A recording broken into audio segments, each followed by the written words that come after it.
They have made thralls of soldiers and civilians both.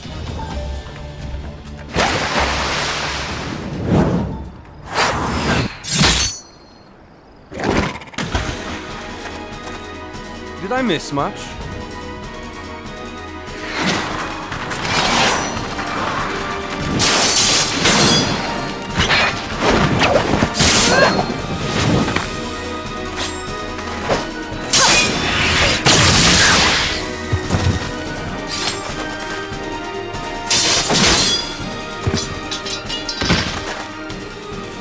So that is how you fight in the Far East.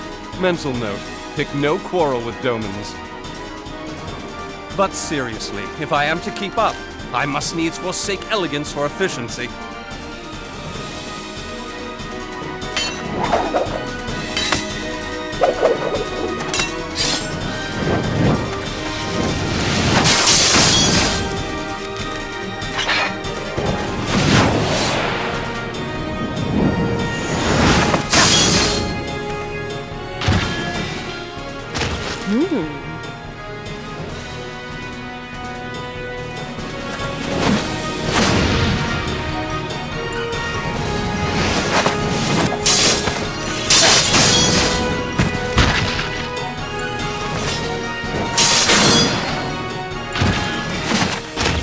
To the Aetheryte!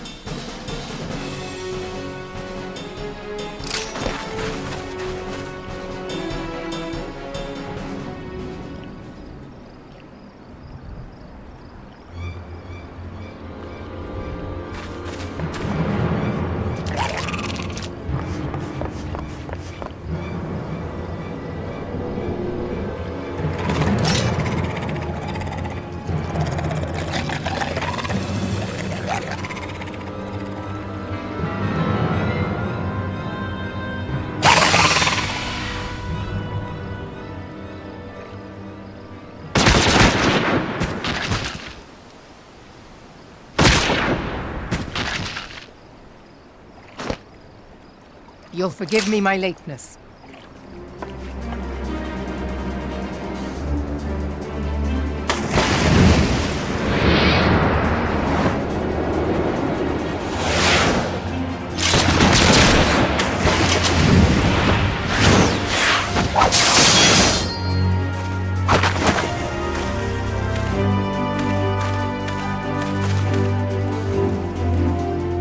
I've been something of a liability of late, I know. 'Tis high time I set about making amends.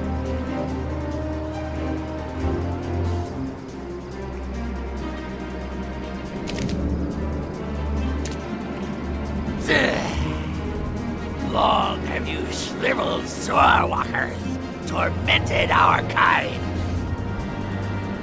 But no more! Your time is at an end!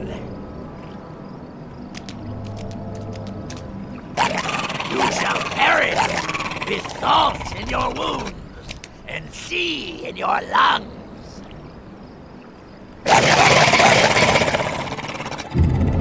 Lord of the world, hearken to our plea. Lord of the world, deliver us from our misery. Do you feel that?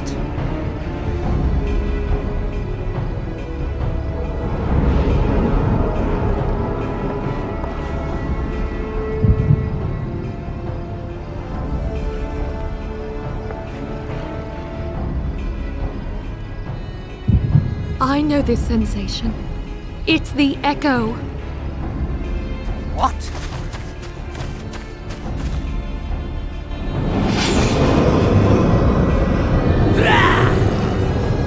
Such power! It is transcendent!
I beseech you, come forth!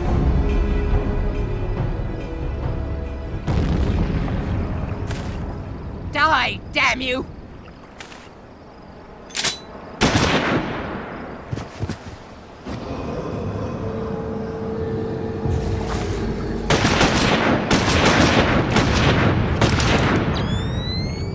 Foolish shorewalker! You cannot kill that which is eternal!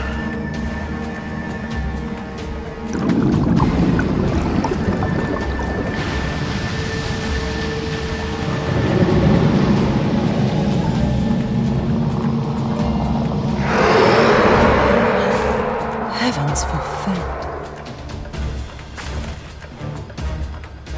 Damn it all!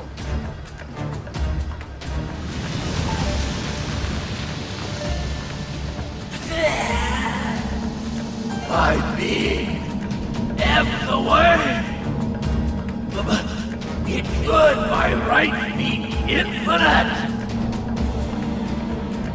Am I not immortal?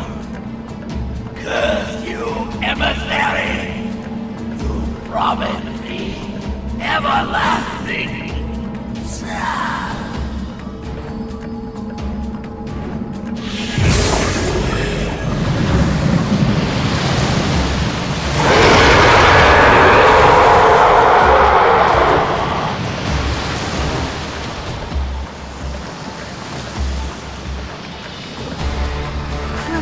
Where did he go?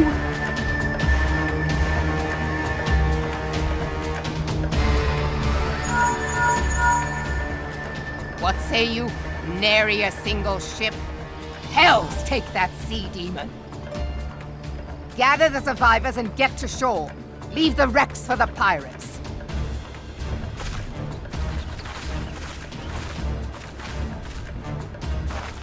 Leviathan wastes no time. The diversionary squadron is lost. For a mercy, 'twould seem the Primal now makes for open sea. But why does he not press his advantage? Unless... God save us! He means to unleash a tidal wave!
There used to be a hamlet beyond South Tidegate in western Lanosha.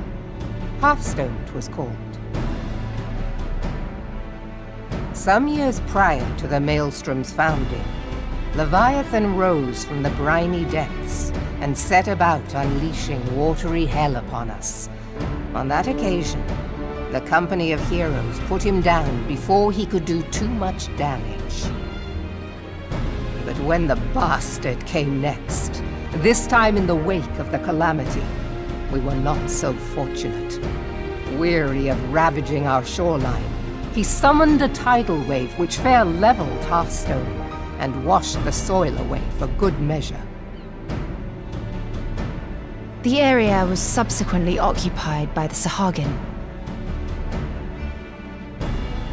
Aye, the thrice-damned creatures transformed it into a spawning ground for their brood. Given the quantity of crystal stolen to feed him and his legion of thralls, we can be fairly sure that Leviathan is stronger now than in his previous incarnations. If that sea demon is left to wreak havoc, what befell Hearthstone may well befall a larger settlement, even Limsa. That cannot happen. The Primal must be stopped. That was ever our objective, Admiral.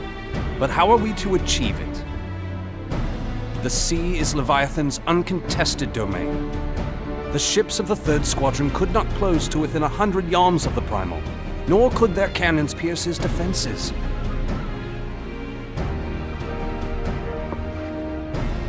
I have read the reports, Master Thancred.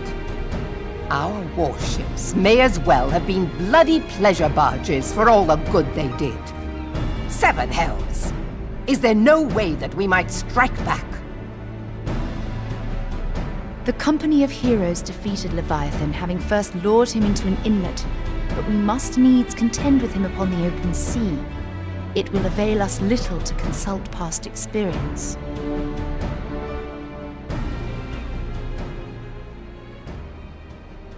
Admiral, if I may. Speak freely, Marshal. By all accounts, Leviathan's most formidable weapon is the very sea itself. Waves and whirlpools, tides and currents, all these things are his to command. The key to victory, I believe, lies in disarming our foe. This, in effect, is what the company of heroes achieved with their ruse. We cannot lure Leviathan from the sea a second time. But what if we could weaken his hold upon the element of water? I have heard of devices capable of such wonders. They draw upon the power of corrupted crystals, I am told.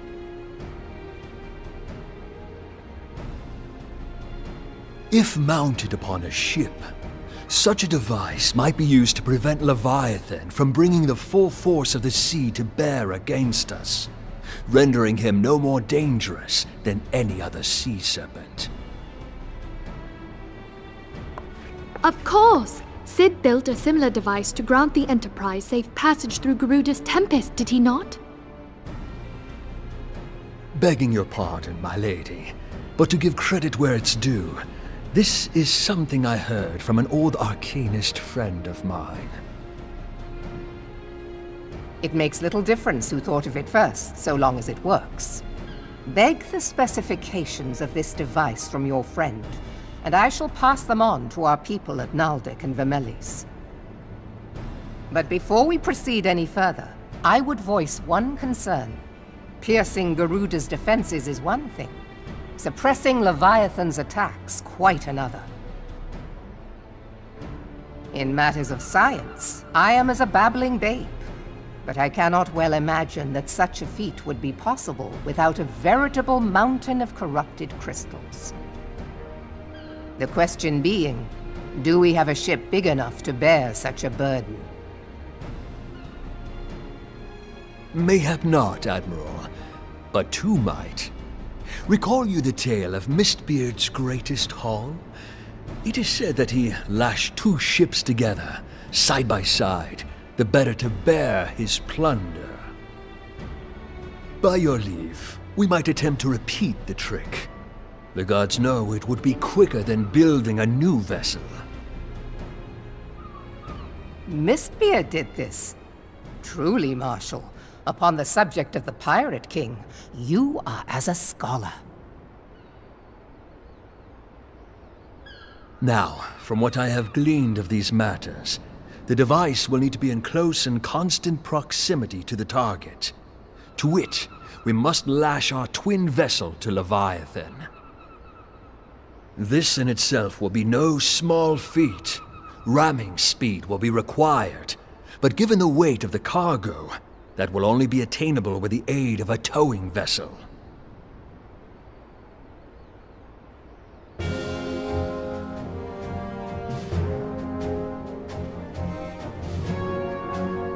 Suffice it to say, the task of piloting said vessel will entail considerable danger, and I would not ask it of another. I volunteer myself. 'Twill be dangerous for all involved, but we have no better recourse. Very well.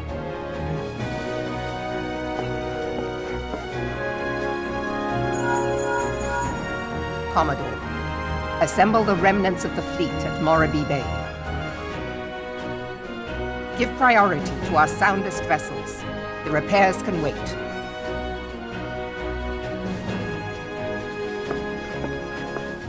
Storm Marshal Slafierson, command of the operation is yours. I want that twin vessel ready to sail post-haste. At once, Admiral.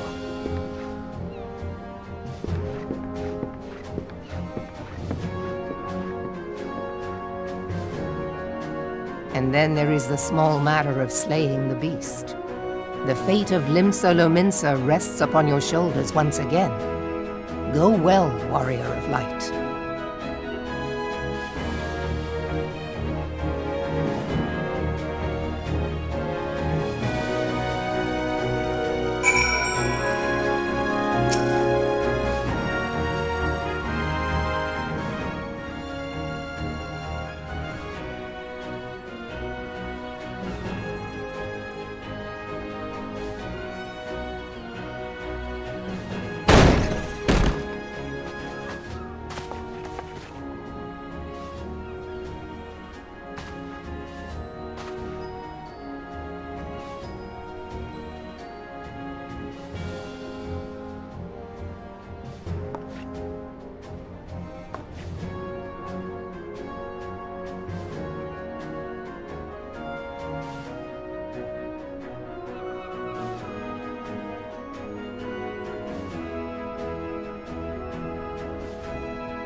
we Lominsons are sworn to strive, till sea swallows all.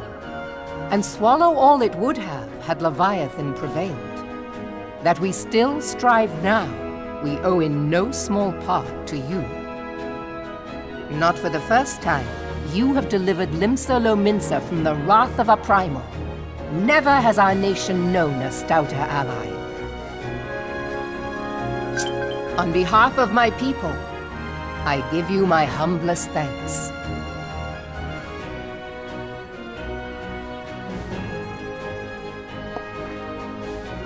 'Tis meet that I give thanks to old Mistbeard, too, for his fine solution. Whatever else he may have been, 'tis clear he was a resourceful soul. Would that I had a man like him in my service.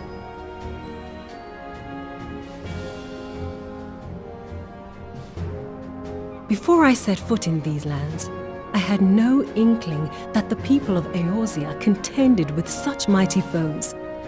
Suffice it to say, their existence came as something of a shock, as did the idea that they could be defeated. This experience has served to remind me of the vastness of the world, and the boundless potential of man. Though I am but a refugee in this realm, I would fain be of use to you in your fight. Know that I am tutored in one of the foremost combat arts of the Far East. It may seem outlandish to the Eorzean eye, but should any of your people care to learn, I would be pleased to initiate them. And I will see to it that they are grateful. I have no doubt that your knowledge and skills will serve us well. Besides, your art is not so outlandish as you think. Would you not agree, Master Thancred? Naught escapes your searching eye, Admiral.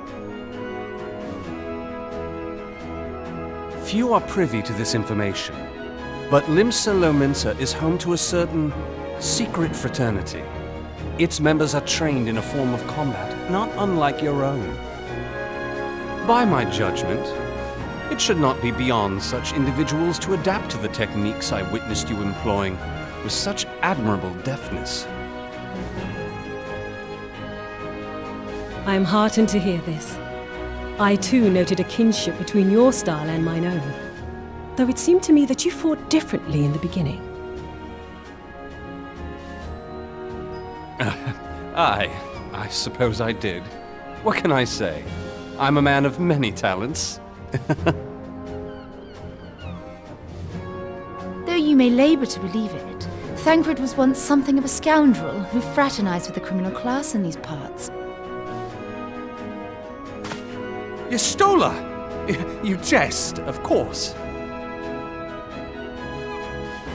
But for a chance encounter with Alphino's grandsire, he might never have left Limsa Lominsa, or received an education in Sharlayan, or taken up his post in Uldar, which is where he trained in the blade, lest you wonder.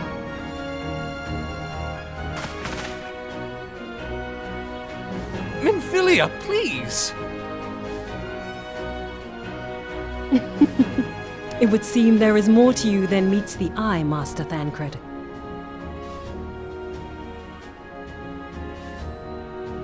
Lady Yugiri, I am told that you and yours came to Eorzea seeking permanent resettlement, and that many domins have since been engaged as frontier hands at Revenant's Toll.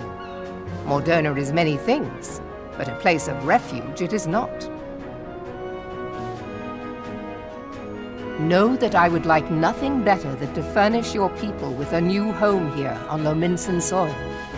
Alas, racked by instability as we are, our nation is in no fit state to take you in.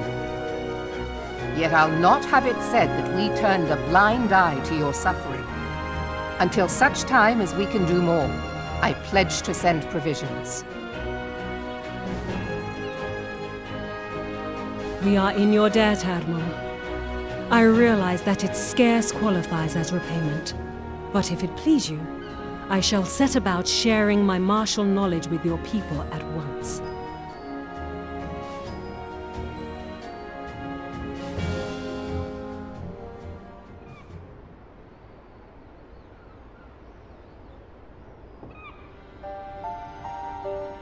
You wished a word in private.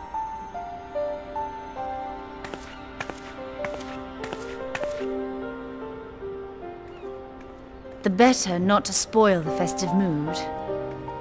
History repeats itself, Admiral. As the kobolds did before them, the Sahagin resorted to summoning their god over a territorial feud. They acted in self-preservation. It may be that the Sahagin initiated this particular clash, but how it begins does not interest me so much as how it ends.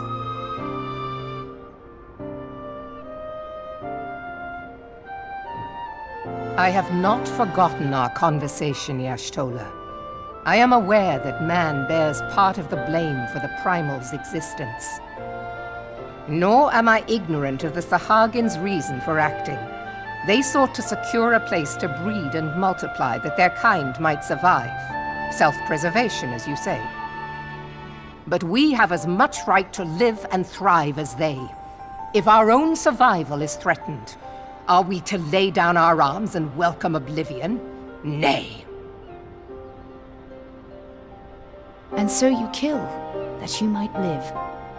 Yet if living is a right, then that right belongs to all peoples, be they men or beastmen.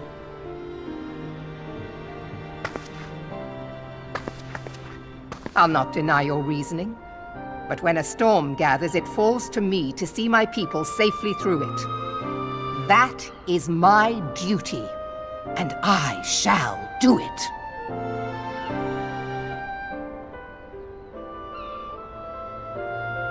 As must we all, Admiral.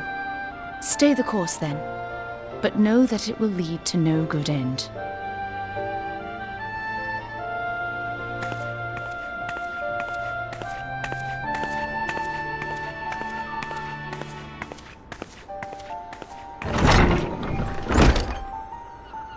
Man has ever put himself first and foremost.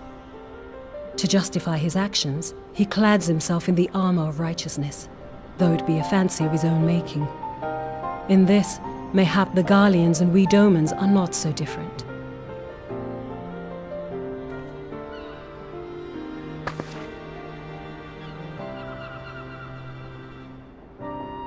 Eorzea has become as a raging sea. If we are to keep our heads above the waves, we cannot scruple to drown the man next to us. When hopes of coexistence founder, strength must determine who has the greater right to live.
I have been reflecting upon the events which took place during our visit to Vilbrand.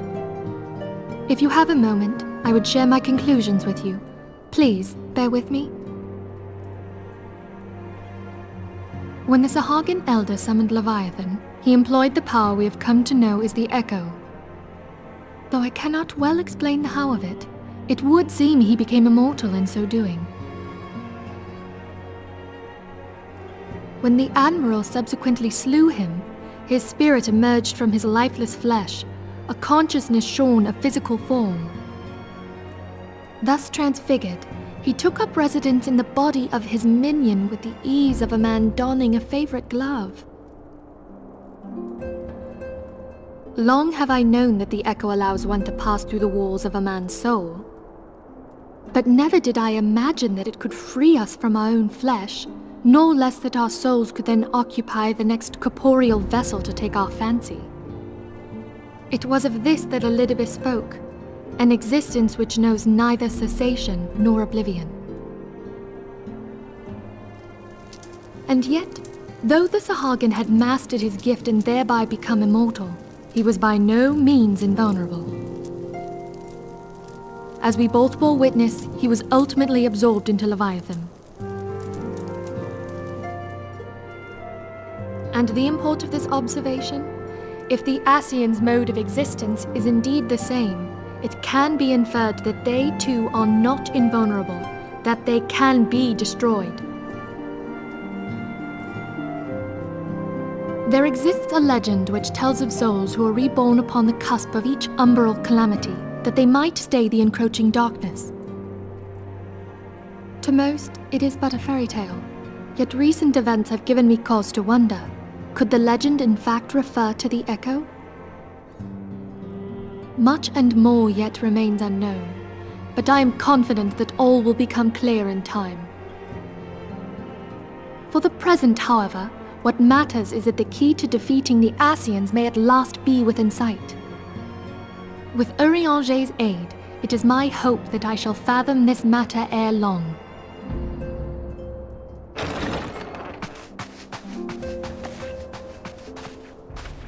Oh, I was just about to send for you, my friend. Is Artemis? Grave tidings from the Sharlayan motherland, my lady. It doth concern our distant allies, the students of Baldessian. What of them? My lady, the Isle of Val, which for many years hath been the Order's home, is no more. No more? Whatever do you mean? I relate only that which hath been conveyed unto me by our agents. An etheric wave of the highest magnitude was recorded in the region. Soon thereafter, 'twas observed that the isle had ceased to be. 'Tis postulated that a magic was evoked, like in power to Ultima. 12 preserve.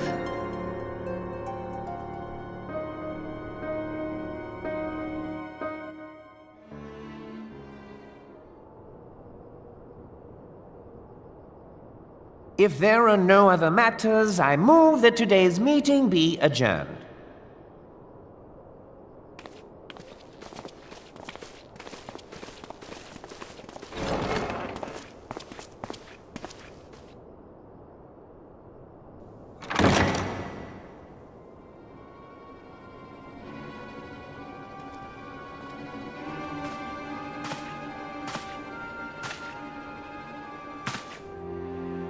It is done, my lord.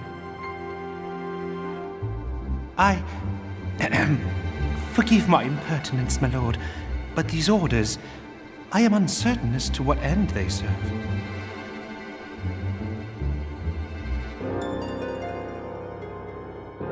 Revolution.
Come, you must have gathered by now that Tataru is given to exaggeration.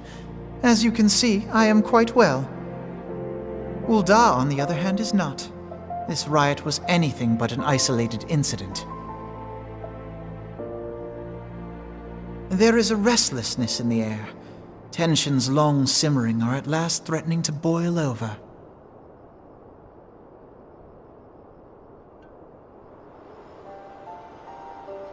Ul'dah is a nation infamous for the great disparity between the wealthy and the poor. The majority of the populace accepts this state of affairs because they believe that every man bears responsibility for his own lot in life. To an Ul'dan, money is the foremost, and some would say the only measure of a man's worth. Small wonder that the wealthiest wield the greatest influence. So where do the refugees fit into this social hierarchy? What place is there for those who fled Alamigo and the destruction of the Calamity? Plainly, there is none. They have no wealth, no power, and no worth. To the Ul'dan way of thinking, they may as well not exist.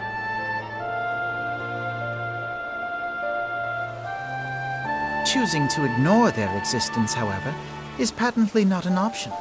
General Rauban and the Sultana understand this, which is why they ordered the Immortal Flames to provide the refugees aid and succor.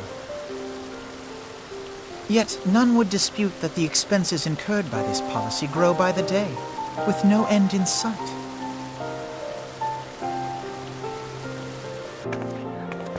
This has prompted more and more Ul'dans to question their obligation to aid these worthless wanderers. While more and more refugees have come to resent their treatment at the hands of the sneering citizenry.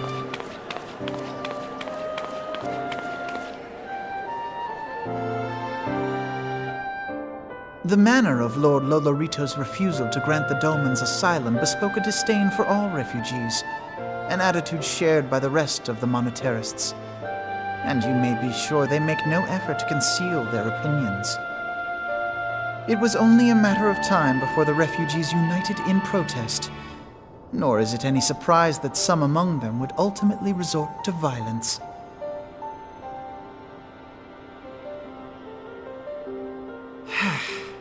That the Immortal Flames should choose this of all occasions to engage in joint training exercises with the other Grand Companies. By the time they return, the situation may well have deteriorated beyond mending.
Commander Swift has kept us apprised of your recent activities. You've made great strides towards quelling the violence. Despite our best efforts to determine what provoked this uprising, truth continues to elude us. Have you uncovered aught which might shed some light on the mystery?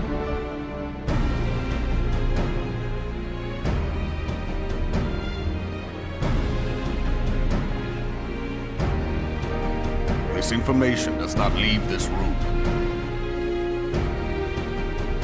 The Syndicate's decision to reject the Doman refugees' appeal for asylum had lasting repercussions. A number of those displaced by the calamity claimed it was proof of a policy of discrimination.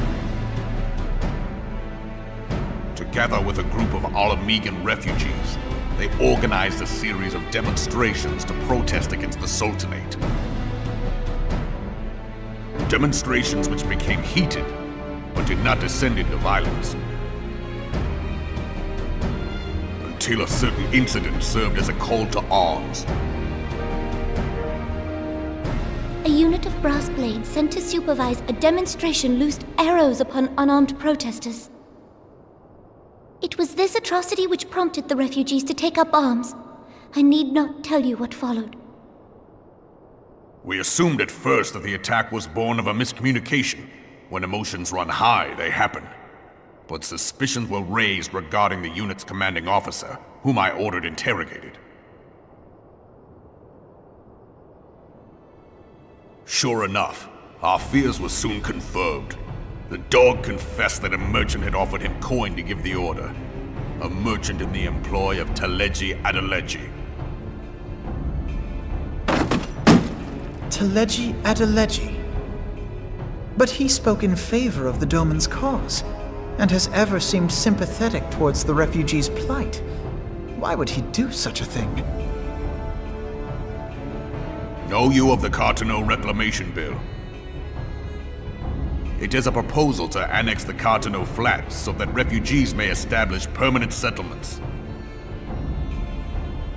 When last I looked, that was disputed territory. Aye. Some might even call it a battlefield.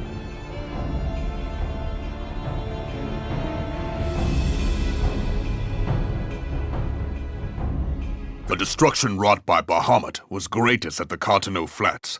That much is common knowledge. What is less well known is that his rampage laid bare ancient Alagon ruins, of which no record existed. There are certain differences of opinion as to how these ruins should be handled, which is why each nation maintains a military presence in the region to this day. Yet differ though we may, we are still allies. Therefore, in the interest of preserving the Eorzean alliance, we have reached an agreement. Any conflict which may arise during the course of military exercises in the region shall have no bearing on relations between our nations. In full knowledge of this delicate state of affairs, Teleji Adeleji proposed the Cartano Reclamation Bill. A shameless bloody ruse which stands to benefit him in but one conceivable way. If successful, he will gain control over the disputed territory under the guise of assisting in the resettlement effort. And you can be sure he'll build an orphanage next to every Alagon ruin.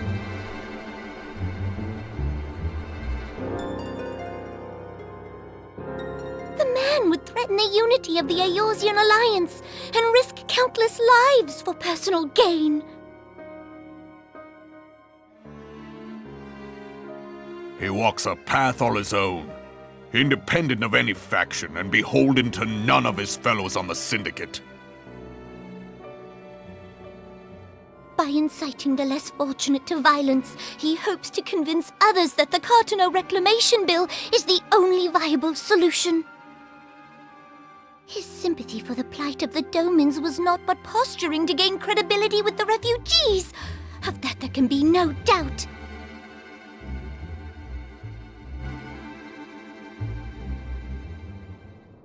Forgive me, but what could possibly motivate Teleji Adeleji to go to such lengths? What is so special about these ruins that he would risk his position on the Syndicate, and, most likely, charges of treason against the Sultanate? Omega. Pardon?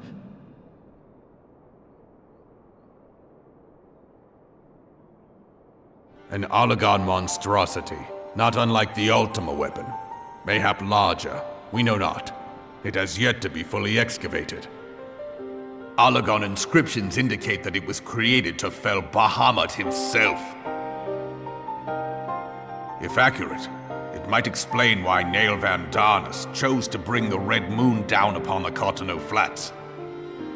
Given the ends he went to ensure Eorzea's annihilation, destroying the one weapon which could stay the Elder Primal may well have seemed like good sense. When first I bore witness to the power of the Ultima weapon, I doubted the evidence of my senses. And now you tell me there is another such weapon, one which could contend with Bahamut. Bahamut! Aye, we were skeptical ourselves. Truth be told, until the Ultima weapon's existence came to light, we thought the inscription had been mistranslated. At present, Omega is more akin to a fossil than a tool of war, having long since ceased to function. As such, its true potential cannot accurately be gauged. However, if someone were to restore it, as the Garleans did the Ultima weapon, I have little doubt that he would wield untold power. Power enough to subjugate Uldar like as not, and the rest of Eorzea besides, which is doubtless why Teleji Adeleji yearns to have it. That he should aspire to world domination. He who has ever walked 2 paces behind Lord Lolorito in matters of commerce. 'Tis in acknowledgement of his own limitations that he seeks this power. Woe betide us all should we allow him to have it.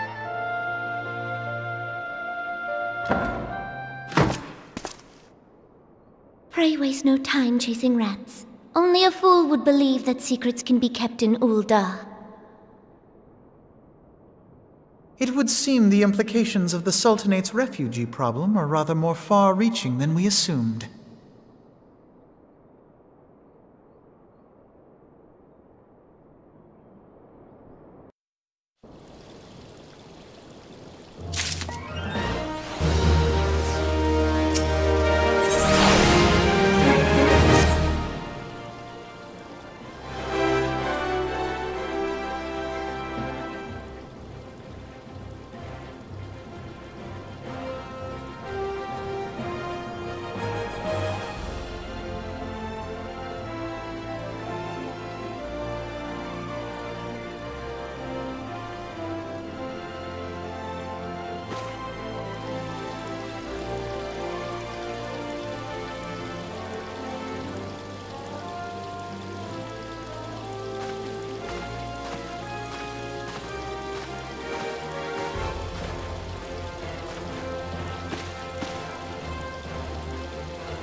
Scions of the Seventh Dawn, on behalf of the people of Gridania, I bid you welcome.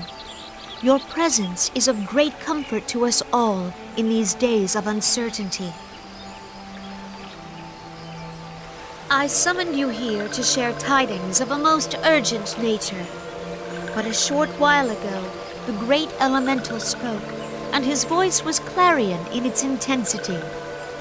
Ramu is returned unto the forest. Scarce had his words ceased to echo in mine ears when we were visited by an emissary from Little Solace.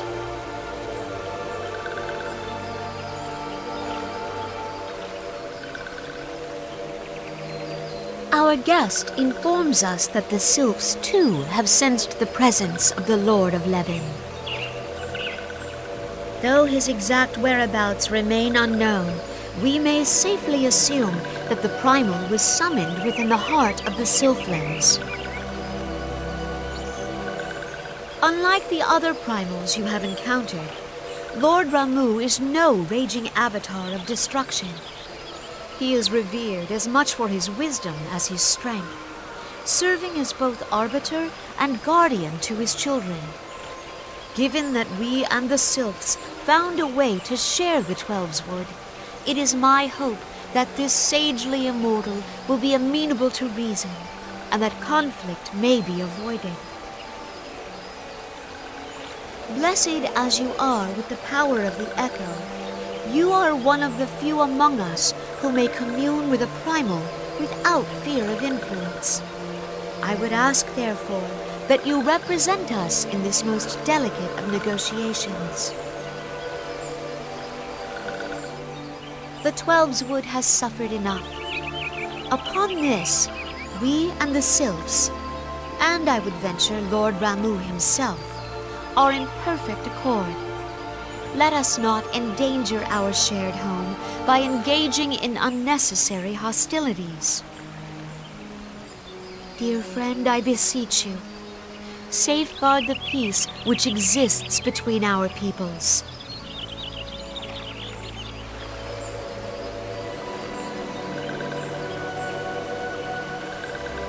You have my thanks.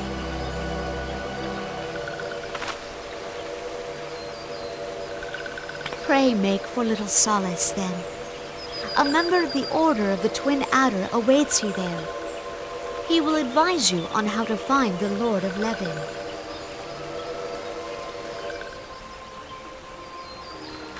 An ill wind blows through the forest. Yet, it is not only the Twelveswood that flinches at its coming. All the lands of Eorzea shiver in dread anticipation. Have care.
Dainora betrays thee, servant of hiding.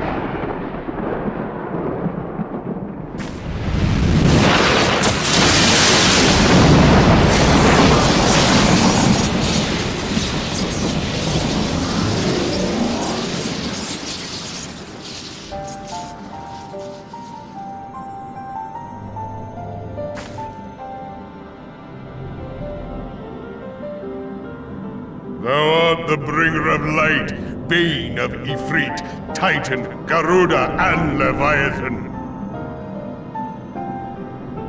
I am Ramu, guardian of the children of the forest.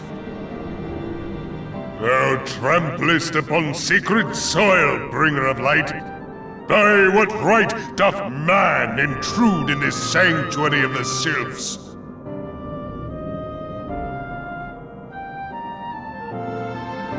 Gridanians proffer peace? Their words are born of delusion, thine offer an insult.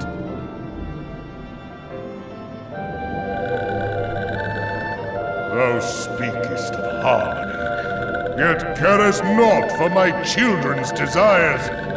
They did but wish to dwell beneath these boughs in solitude. Yet even that was too much to ask of man. Thus did they turn to me for succor. The sentence I pronounce upon thy kind is just. Gridanian or Garlean, it matters not. The good intent of one excuseth not the misdeeds of the other. Thy conflict hath brought naught but anguish and misery unto the forest. All blame doth lie with the darkness that resideth in the breast of man.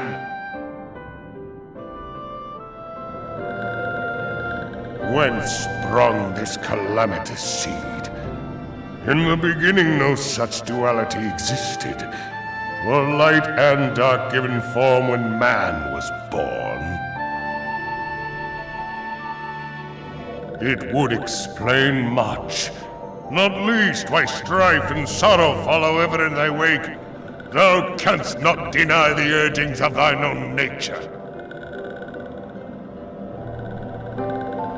Know knowing that thy mere presence here portendeth tragedy, wilt thou persist in this pretense of peacemaking?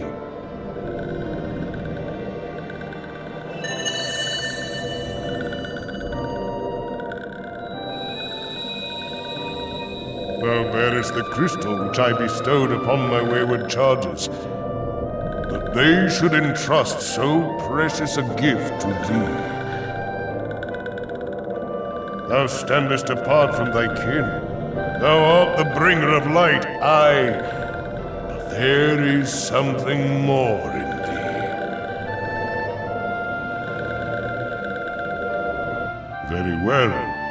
I shall consider thy proposal, shouldst thou survive my trial.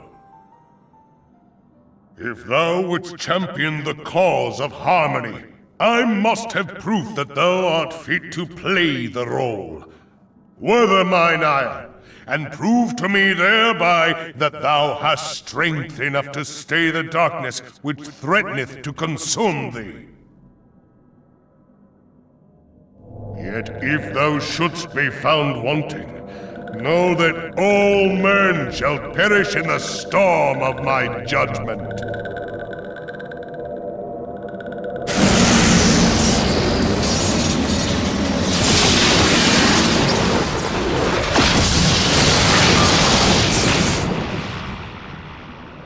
Come to me, bringer of light. I shall await thee on the field of battle.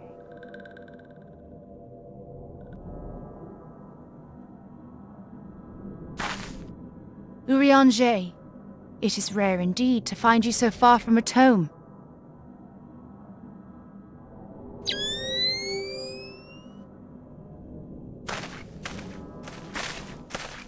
The Lord of Levin himself. Never till this day had I looked upon his visage, save in painted renderings made faint by time. Ever shall this scene remain etched in my mind's eye. Beg pardon, my lady.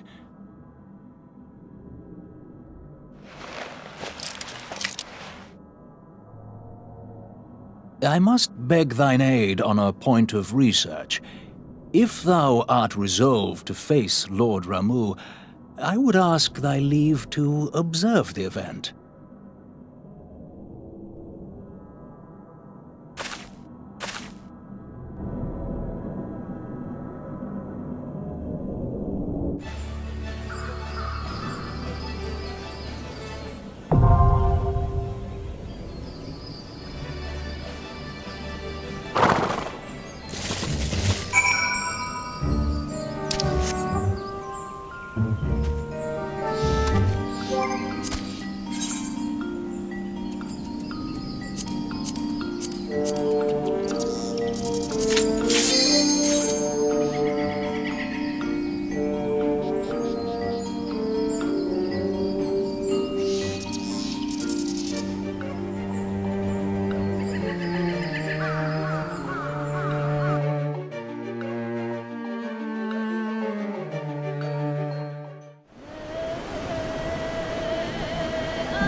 I have taken thy measure, bringer of light.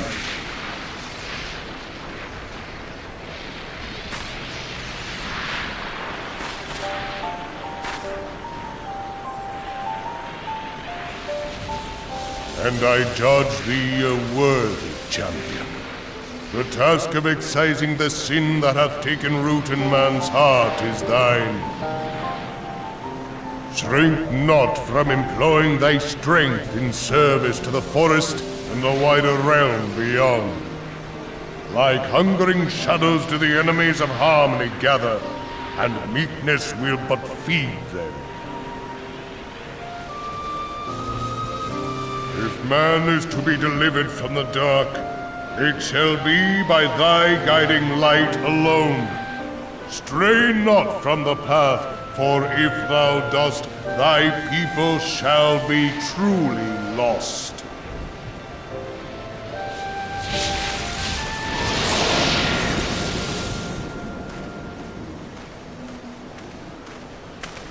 Thou hast slain the Lord of Levin. A regrettable act, but a necessary one.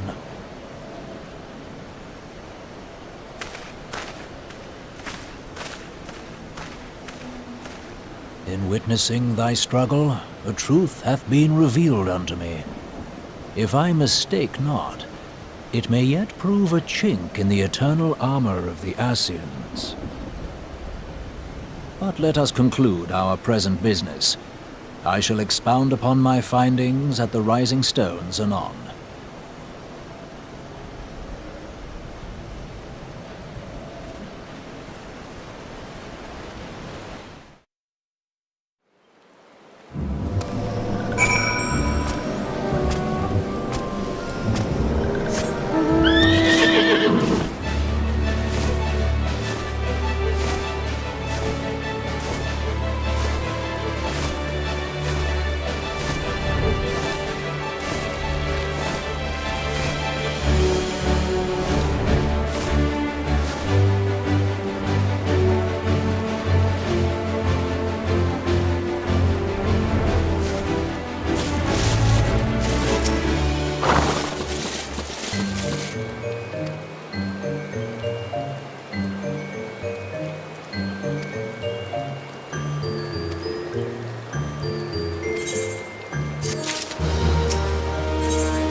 You are returned to us, dear friend, and none the worse for bearing the heavy burden which I did press upon you. Most glad am I of this. I am informed that your efforts to negotiate a peace with Lord Ramu ended in conflict. Pray tell me, what befell?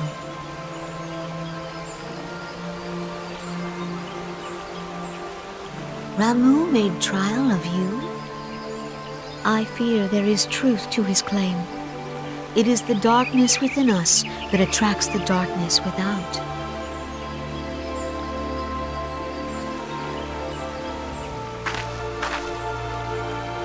It cannot be denied that misfortune follows man. For evidence, one need only look to the conflict brewing in Cartano, or to the rising flood of refugees. Our shared struggle against the Empire should have served to seal our union. Yet the ties which bind the alliance strain under the weight of gross self-interest. As the scars of the calamity begin to fade, so too does our sense of common purpose. Yet now is scarce the time to forget our shared responsibility. If this new-sprung realm is to survive beyond its infancy, it must needs be nurtured by all. Eorzea must be as one. Yet I fear that dream is still far off.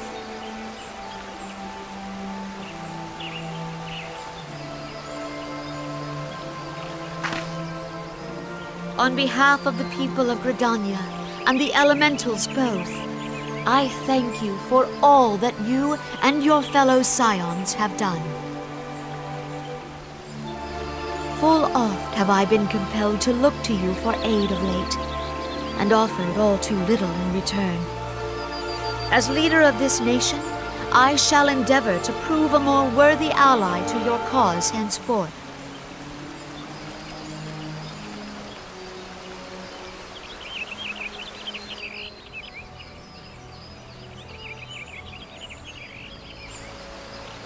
Lord Ramu has departed, yet the keening of this ill wind grows no less insistent. Voices of the forest, pray speak and I shall listen. What unseen evil begets this unease in my heart?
If everyone is ready, let us begin.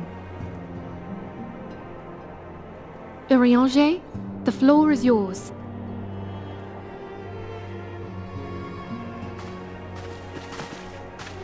As all here assembled now know, in its final hours as our Order's headquarters, the waking sands did play host to a most unexpected visitor.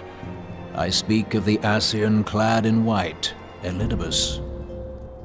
Unwelcome though his presence was, his words that day did serve to confirm a truth long suspected, that the Ascians are eternal beings, to whom physical destruction is as a temporary inconvenience.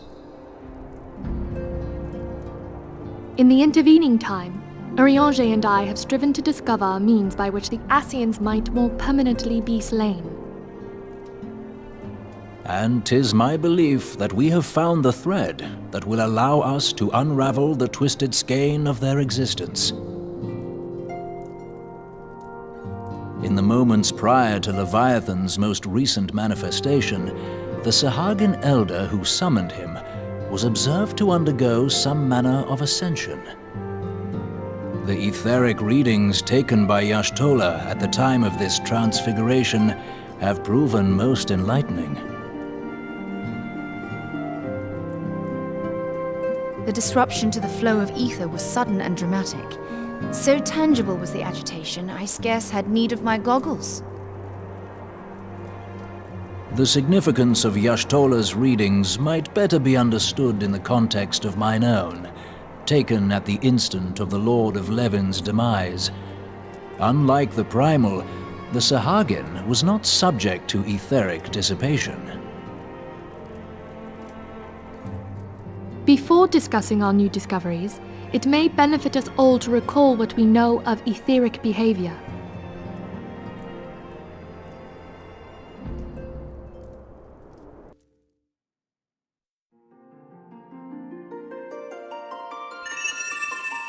Let us begin at what some might call the end. When we who dwell in the material realm die, our spirits dissolve into the flow of ether and are returned to the ethereal realm. In turn, the restless energy which suffuses that plane streams back into our world, giving rise to new life. 'Tis as the heavens did decree, the way of all mortal souls. Twixt this world and the next do the ethereal currents swirl, bearing the very essence of life. Thus doth the cycle of birth, death, and rebirth continue unabated.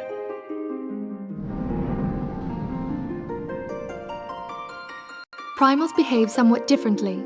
In order to manifest and then maintain a physical presence in this realm, they must consume vast quantities of ether, most often in the form of crystals. Though they may seem to live, their flesh is but ether given shape.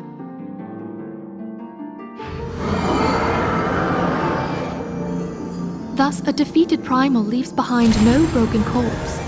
Rather, the essence of its form seeps back into the land whence it came, and the energy of its shattered spirit is called back to the ethereal realm. And there it waiteth, till next the prayers of the faithful do draw it forth from the sea of ether, to take their offering of crystals and make for itself a new body.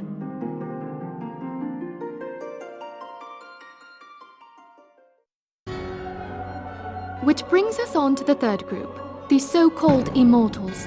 They exist in a manner all their own. Quite. Even as the Sahagin elder fell to the Admiral's musket shot, I witnessed the release of an ethereal cloud, which immediately took possession of a nearby minion. A soul that dissipateth not upon the death of the flesh. The secret of life everlasting, and in the claws of a Sahagin no less. But I wonder, what would happen to one of these obstinate spirits should there be no suitable host for it to claim? If mortal death entails a return to the ethereal realm, it seems doubtful that the soul of an immortal would venture there. Nay, it merely withdraweth the distance, unto the shore of the ethereal sea, perchance, but no further. Yes, it exists in neither this realm nor the next, abiding instead in the space that lies between them. The Ascians took control of Thancred by means of a crystal of darkness, an artifact which, if our theories are correct, serves as a gateway to the place I have just described. I was hoping people had forgotten about that. I am sorry, my friend. For a mercy, the weary road of our research hath brought us unto an answer. The Sahagin ascended to an immortal state, but he did not possess a crystal of darkness through which to flee this realm. Thus was he consumed by Leviathan. If we could entrap the spirits of defeated Ascians in like manner, and thereby deny them resurrection,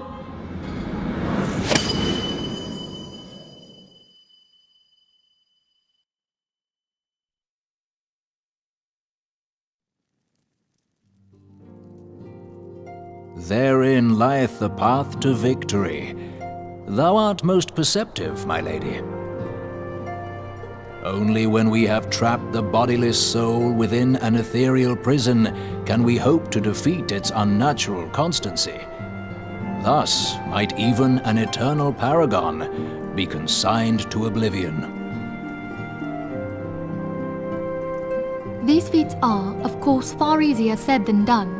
At present, we lack a viable means to entrap and extinguish an Asian soul. Yet, I believe it to be possible. The pieces of the puzzle lie before us. We have but to put them together.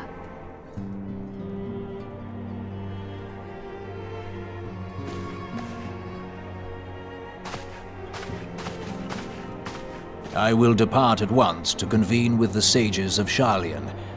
Together shall we divine the steps by which our goals may be achieved. I have the utmost faith in you, Archon.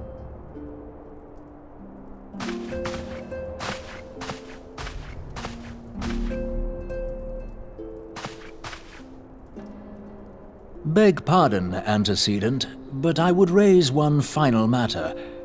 Even now, a Sharlayan survey party seeketh to ascertain the fate of the students of Baldessian. Their findings shall soon be known to us. Though you harbor feelings of dread, I bid you surrender not to sorrow, but abide instead in hopeful prayer. I shall, Archon. Thank you.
Tell me, General, what think you of Alphino's bold endeavor? I think it is more than bold, Your Grace. His organization would pave the way for a united Eorzea. Well do I understand his impatience, since facing the common threat of the Ultima weapon, our nations have seemed farther apart, not closer together. Considering the many problems we face, should we not be glad that someone else is taking the initiative? We have all pledged our cooperation, yet the grumbling continues behind closed doors. Ul'dah is not alone in her duplicity. I myself have doubts as to the good this organization will achieve. With the inclusion of the finest soldiers of the 3 grand companies, it promises to be a fearsome military body. But whom will it serve? Even under the watchful gaze of the Scions, it is not unthinkable that such a force could perpetrate a great wrong. Does it not concern you that a significant proportion of its financial backing came from the coffers of the Syndicate? That those unprincipled worms might forge this extraordinary gathering of warriors into a private army? I have trust in the Scions, Your Grace. They have spared us no end of trouble at the hands of the Primals. If they seek reinforcements, I deem it unwise to deny them. As for their finances, full many gave generously. And though our nobles proffered a sizable sum, their coin did not spill from the pockets of Lolorito and his cronies. And what of the presence of our stalwart adventurer friend in this endeavor? I doubt the Warrior of Light would betray our cause.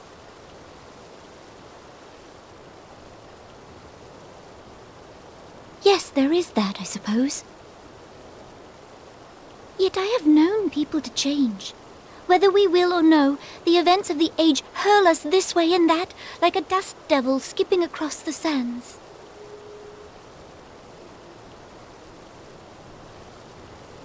Cannot be done about Telechi? I have explored all avenues available to us, Your Grace. But as Ul'dah law now stands, we lack the evidence to convict him of any crime. To arrest him on spurious grounds would only play into his hands.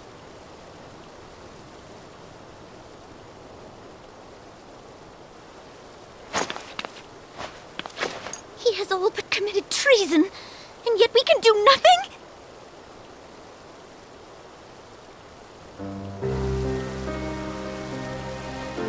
Then what good our government? What worth the royal house? How deplorable this mockery of justice!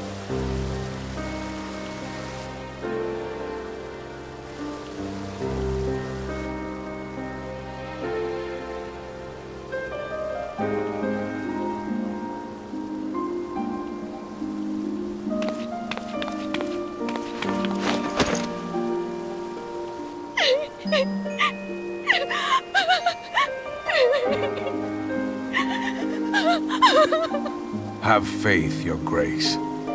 It is not over.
The incident with the new frontier hands?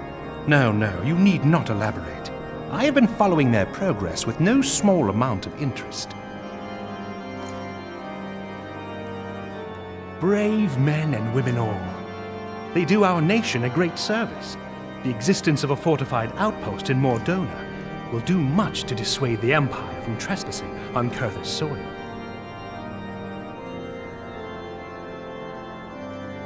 Right glad am I that you have chosen to lend your support to this endeavor. Never let it be said that House Fortom does not acknowledge the efforts of her allies, or her debts. 'Twas in the spirit of gratitude that I arranged for sundry supplies to be delivered to Revenant's Toll. That the shipment should chance to be waylaid by heretics is poor fortune indeed. Poor fortune, I say, yet not without precedent.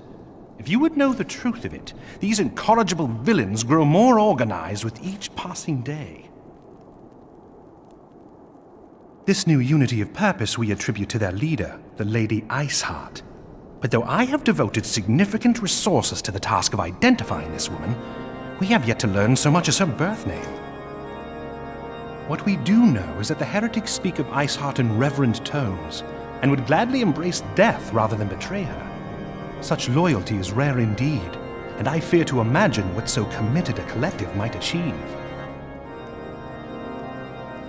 The brigands have not yet been so brazen as to risk direct confrontation here in Dragonhead. Some few of their number have, however, been sighted not far to the west of here, and with ever-increasing regularity. A visit to Whitebrim Front may bring you the answers you seek. Will you brave the snows, knowing what implacable foes may lie in wait? Halone's blessings be upon you! Though I take no pride in the admission, many of mine own countrymen are not so well suited as you adventurers to dealing with such foes. Were they dragons, it might be otherwise. But truly, I could not wish for a finer ally. You have done much for my house in the past, and I have no doubt but that I shall have cause to celebrate your deeds again ere long.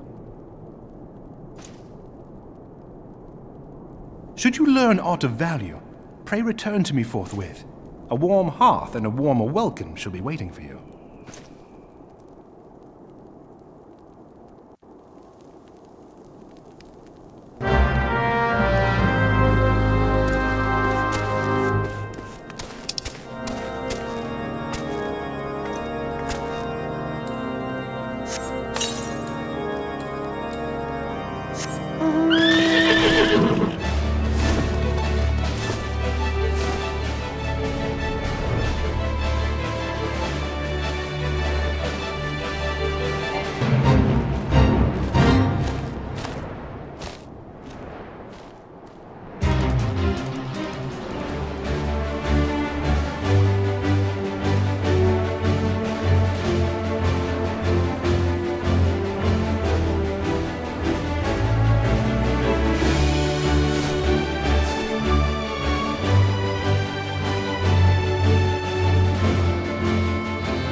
Your return is most timely.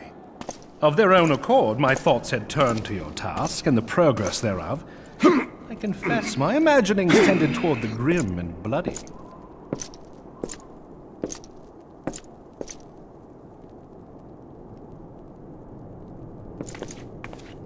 But you are here now, and I suspect such frivolous wonderings do little justice to the reality of your travails.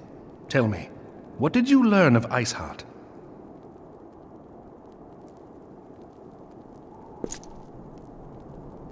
Indeed, and this transpired at Snowcloak? Of all the highlands, that towering wall has borne the worst of the region's brutal shift in climate. So inhospitable has Snowcloak become that we have still to survey the area in its entirety. Could its frozen heights conceal the heretics' hideaway? Mayhap a more robust reconnaissance effort is in order. Putting such considerations aside for the moment, we still know far too little of this Iceheart. That she is capable of commanding such a band of fanatics bespeaks natural authority, and no small measure of charisma. As much as I would like to fathom this mystery with you, the situation has grown beyond my personal purview. I am bound by duty to inform the Temple Knights and request that they bring this matter to its conclusion. Giving the glowing reports the new commander has garnered thus far, I am certain that they can be relied upon to take appropriate action. Though Iceheart's true identity yet eludes us, you have provided us with a point from which to begin. Sometimes it takes but a single stone to prompt an avalanche. On the matter of the stolen provisions, I have already made arrangements for a second shipment to be sent to Revenant's Toll. I could not well allow such an honorable venture to be undermined by one miserable setback.